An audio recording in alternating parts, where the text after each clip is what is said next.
Et justement, la station de Saïdia, vous venez de l'entendre, véritable vitrine du plan Azur et du tourisme national, va bénéficier d'un soutien non négligeable du ministère du Tourisme avec le lancement d'un plan d'action pour la mise à niveau des établissements hôteliers, avec l'ambition de doubler la capacité litière d'ici 2016, 1,5 milliard de dirhams au total qui seront également dédiés à l'aménagement d'infrastructures de base et à la mise en place de services publics de qualité, sans oublier les animations destinées à redonner vie à cette destination qui mise beaucoup sur le développement durable et l'écotourisme avec sa marina et son golfe de 18 trous.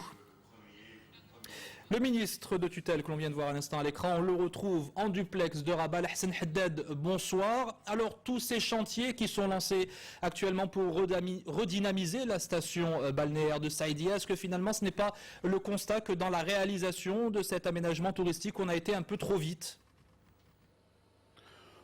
Il y a la station de Saïdia, c'est une station très importante. Je crois qu'il y avait des réalisations qui sont importantes. Nous disposons de 3 hôtels. Maintenant, il y avait pas mal de défis et ce sont des défis que nous sommes prêts à relever, que ce soit au niveau de l'assainissement, que ce soit au niveau de la gestion des plages, que ce soit au niveau de l'animation, du dragage de la marina. Donc ce sont des travaux sur lesquels on est en train de travailler par le biais de la SDS, la Société de développement de Saïdia. Et nous croyons que si on va au bout de tous les problèmes qu'on a rencontrés l'été dernier au niveau de la qualité, des services, les prestations, les ressources humaines et également l'animation, je crois qu'on va avoir un bon redémarrage de l'activité au niveau de Saïdia. Hassan Haddad, vous en êtes encore donc à gérer certains loupés, si je puis m'exprimer ainsi, du plan Azur, alors que dans le même temps, il faut mettre en œuvre la vision 2020. Elle nécessite en plus d'importants investissements, 20 milliards de dirhams par an. Comment est-ce que vous allez faire pour gérer ces deux fronts ?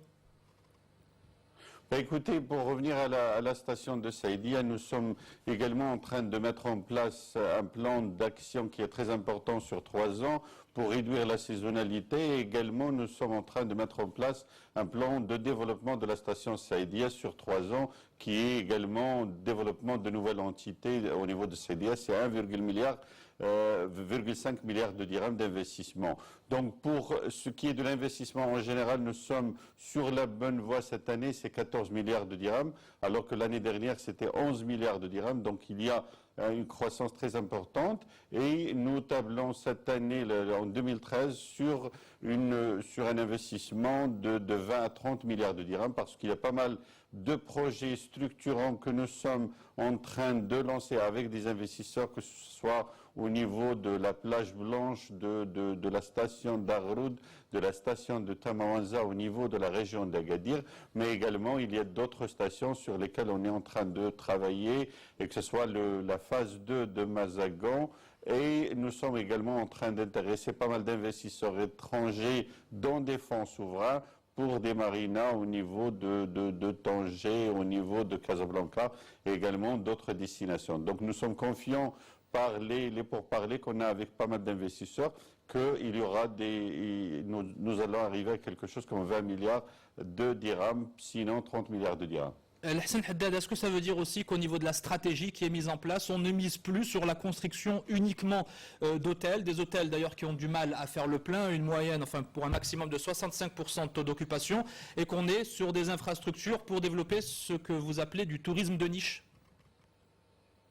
Il y a 2 choses que nous sommes en train de faire, c'est qu'il ne faut pas juste avoir des hôtels, il faut également avoir de l'animation, il faut également avoir des entités qui peuvent intéresser les touristes et leur permettre une expérience touristique très importante. C'est pour cela que dans la plupart des stations, on est en train de revoir pour avoir beaucoup plus de projets d'animation, et que ce soit dans les marinas, les golfs, les aquaparks. C'est ce que nous avons fait au niveau de Saïdia. Et l'autre chose que nous sommes en train de faire, c'est bien sûr aller dans le tourisme de niche. C'est un tourisme de niche, il est à haute valeur ajoutée, mais c'est un segment très important de notre stratégie, mais je crois que l'investissement dans des projets structurants, surtout au niveau du balnéaire, surtout au niveau des resorts culturels, au niveau de Meknes et Fès, elle est très importante. Donc je crois qu'on n'exclut pas le tourisme de niche, il est important. Nous investissons, nous sommes en train d'aller les investissements vers tout ce qui est golfique, tout ce qui est nautique, le tourisme écologique, il est très important, le tourisme médical, il est important, le tourisme sportif, nous sommes en train de mettre en place également une stratégie. Mais je crois que tout ce qui est grands plans structurants et des stations structurantes, des projets structurants au niveau des balnéaires, au niveau du culturel, ils sont également importants. Ceci dit, je crois que pour des destinations comme Marrakech et d'autres comme Casablanca, il faut avoir des palais des congrès, il faut également investir dans le maïs. Monsieur parce le ministre, que le Maroc est bien positionné pour avoir un tourisme de congrès, un tourisme d'affaires très important. C'est pour cela que des destinations comme Tanger, Rabat, Casablanca et Marrakech sont des destinations très importantes et sur lesquelles on a besoin de faire un investissement dans ce sens-là. Beaucoup de projets et du pain sur la planche pour le ministère du Tourisme. Lahsen Haddad, merci d'avoir répondu à notre invitation.